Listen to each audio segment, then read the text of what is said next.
Pertama-tama ucapkan puja dan syukur kehadirat Rabbi yang Maha Penyayang lagi Maha Pengasih, yang Maha Sempurna dan takkan pernah mati, yang selalu memberikan kita beribu-ribu nikmat, mulai dari ujung kepala sampai ujung kaki, dari kita lahir sampai nanti kita mati. Alhamdulillah.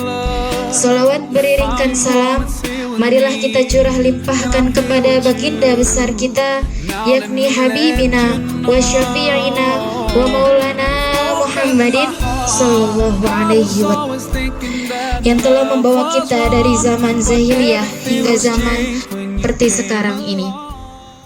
Persiapan ziarah luar kota Mekah. Ziarah luar kota Mekah insya Allah akan ke Jabal Sur, ke Jabal Rahmah, Musdalifah, Mina, dan Jabal Nur. Yang tiga ini tidak turun, hanya di bis saja. Kemudian setelah ziarah luar, Bapak Ibu lanjut mengambil mikot dan pelaksanaan umrah kedua. Pada Selasa tanggal 14 Februari 2023, take off pada pukul 21.40 waktu Indonesia Barat. Kemudian kumpul pada hari Selasa tanggal 14 Februari 2023 pukul 18.00 paling maksimal. Kenapa kita harus datang lebih awal? Karena yang pertama, kita harus merapikan koper Bapak Ibu terlebih dahulu. Kemudian kita check-in bagasi. Kemudian kita mendengarkan arahan dari pembimbing serta doa bersama sebelum keberangkatan. Kemudian untuk titik kumpulnya di Terminal 3 Gate 1 di Resto Mocha Coffee. Begitu sampai Bandara Turki, setelah ngambil bagasi, kita nanti Bapak Ibu jangan langsung keluar dari tempat pengambilan bagasi. Bapak Ibu nanti ditemani oleh Ustadz Hakim langsung menuju ke tempat musola. Di situ ada musola, nanti tunggu sampai waktunya sholat subuh yang sekitar jam 7:10. Jadi jangan keluar dari bandara setelah sebelum sholat subuh, karena kalau keluar dari bandara untuk mencari tempat sholat subuh itu agak repot. Nanti karena itu pas waktu di jalan keburu ada matahari, jadi lebih baik masih di dalam. Jadi saya di Turki ini luasnya Pulau Jawa dengan Pulau Sumatera digabung, luasnya di sini. Jadi lebih luas Indonesia. Kita menuju ke Istana Topkapı.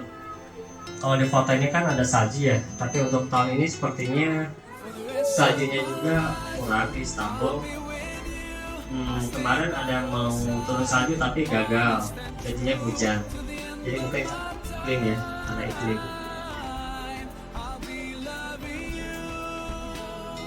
Sekarang kita setelah makan sarapan hotel dari pagi-pagi di hotel jam 7, kemudian kita langsung menuju ke tempat Leather Factory dulu, karena di Turki ini terkenal dengan kerajinan kulit. Dan pemerintah di Turki ingin memperkenalkan hasil dari produk mereka yang sangat terkenal, karena kulit-kulit ini mereka ekspor ke Eropa. Kulit-kulit ini diproduksi menjadi jaket, menjadi tas, menjadi dompet tanpa label. Mereka akan kirim ke Eropa, kemudian kasih label seperti merek-merek yang terkenal di dunia yang branded, Chanel, Burberry, dan lain-lain. Tapi kalau di sini harganya lebih murah di Turki. Tapi kualitas nomor 1. Karena ketebalan kulitnya itu sekitar 0,4 mm, diambil dari kulit domba yang masih muda, dan dombanya bukan domba kurban. Kalau di sini dombanya khusus domba untuk diambil kulitnya. Dan dombanya itu liar, bukan domba yang ditaruh di dalam kandang. Domba liar, jadi dia makan rumput natural, makanya kulitnya juga bagus. Insya Allah kemudian sholat zuhur atau sholat Jumat di Masjid Hagia Sophia. Nah, untuk sholat Jumat di Hagia Sophia, sebenarnya posisinya itu saat ini untuk masuk ke Hagia Sophia sangat antri panjang. Kenapa? Karena dulunya Masjid Hagia Sophia adalah museum. Jadi Hagia Sophia awalnya ini dibangun pada abad keempat Masehi oleh Raja Konstantin. Kemudian roboh, kebakaran, hancur karena kerusuhan, karena terbuat dari kayu. Kemudian dibangun lagi pada abad ke-5 oleh Raja Theodosius. Kemudian hancur lagi karena kerusuhan, dibangun lagi pada abad ke-6. Jadi ini bangunan Hagia Sophia yang dibangun pada abad ke-6.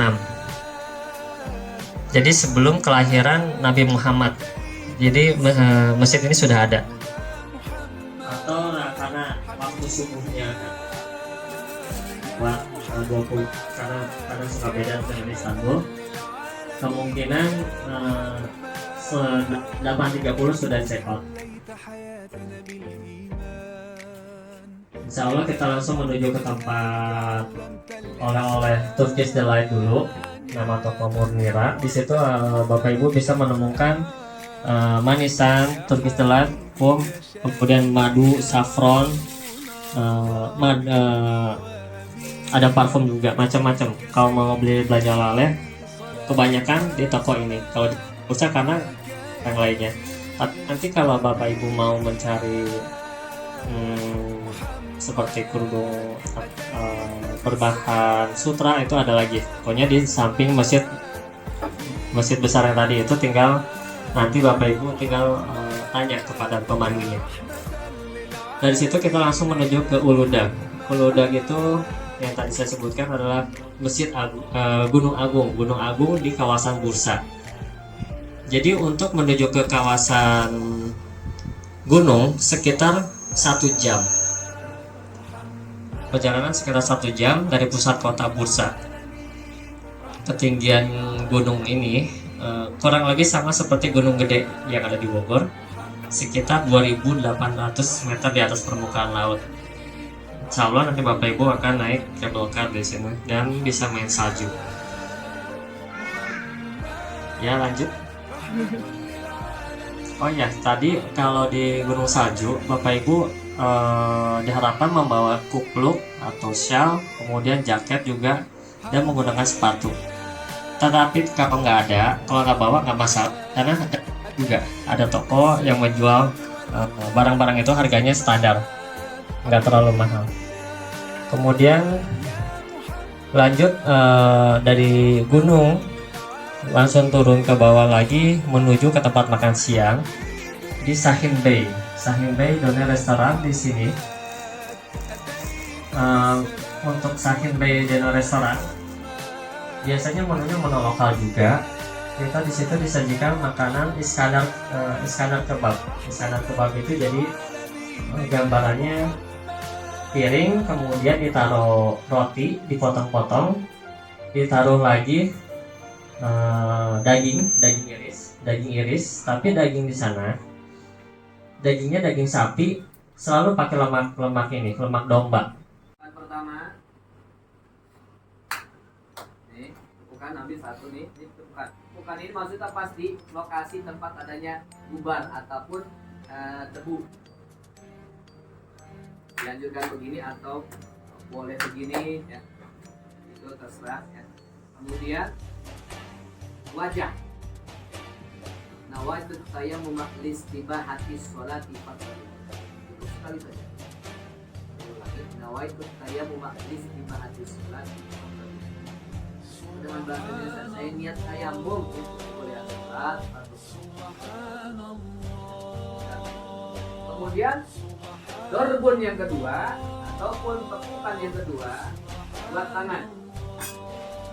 Nggak boleh ketiga, 4 apalagi. Ini yang kedua dan terakhir. Karena yang diusap wajah dan kedua tangan.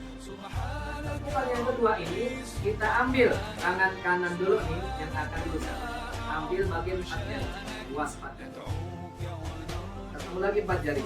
Bagian kiri ketemu sampai melewati perut, naik 4 jari ini sampai pergelangan tangan batasan. Jangan sampai sini, nanti jadi utama. Kemudian jempolnya belum terusap, mengusap bagian jempol. Yang kiri juga sama, nanti akan diusap oleh bagian ruas 4 jari daripada tangan kanan.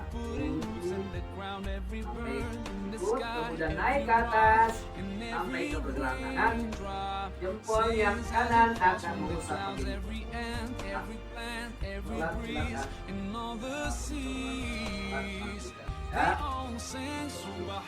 nanti ukuran fosfor jamaknya nanti akan dulu. Nanti juga diulas kembali sebelum naik pesawat kita akan sholat. Prinsip saya kalau pakai kain ihram itu aman dan nyaman. Aman ketika dipakai buat jalan, sampai lari kecil aja insya Allah aman. Nyaman ketika dipakai. Aman secara syariat juga, jadi jangan sampai nanti aurat kita kelihatan. Ya. Bisa ke belakang tuh, terus ambil ke belakang, kemudian tutup bagian sini. Seperti pakai kain sarung.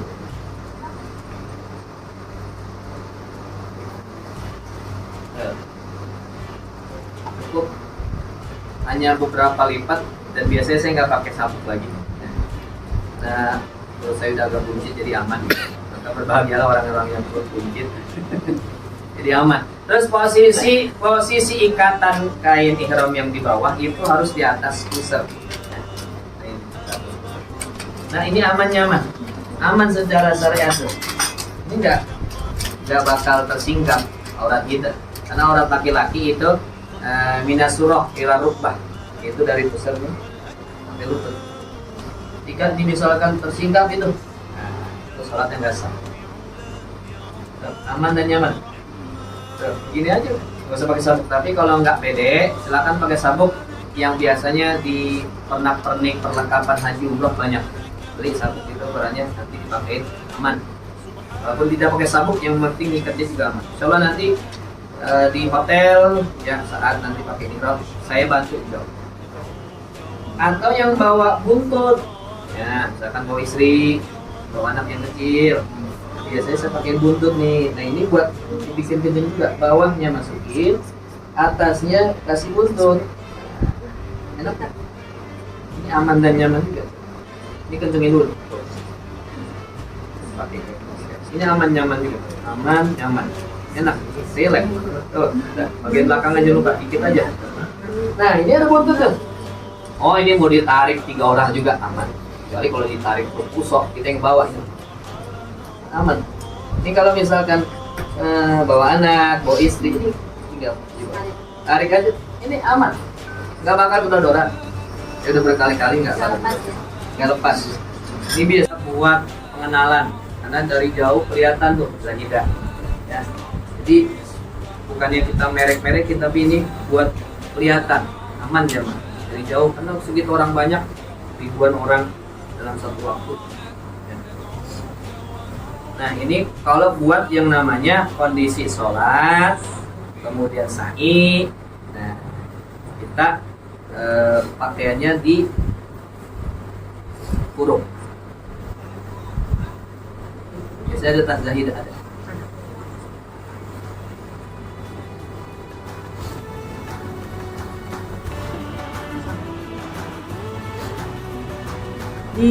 Oh ya sini.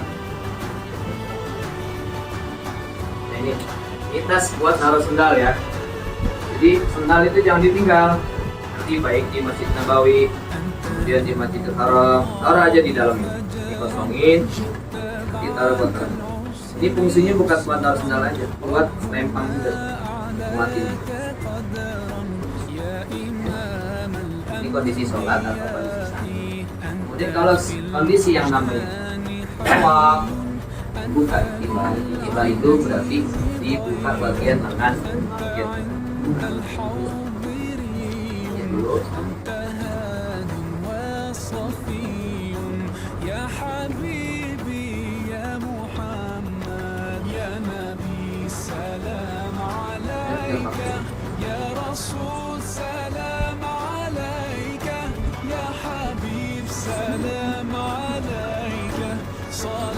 Ini yang penting bagian lengan kanan itu. Ini hanya khusus pas kita tawaf, selesai tawaf mau sholat sudah tawaf ya, kita pakai itu. Yang mau coba silakan.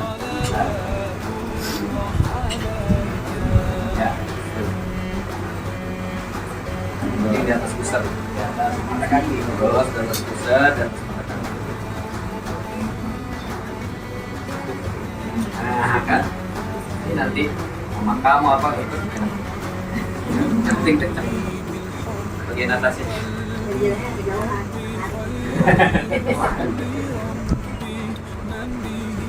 Kalau Zahidah apa? Tulisan Zahidahnya di bawah. Kalau posisi sholat, posisi sa'i tinggal di lantai. Kemudian posisi untuk tawaf bagian kanan.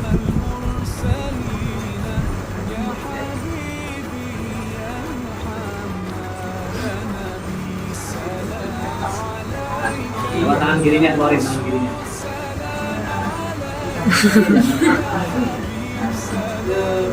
Ya gitu lah.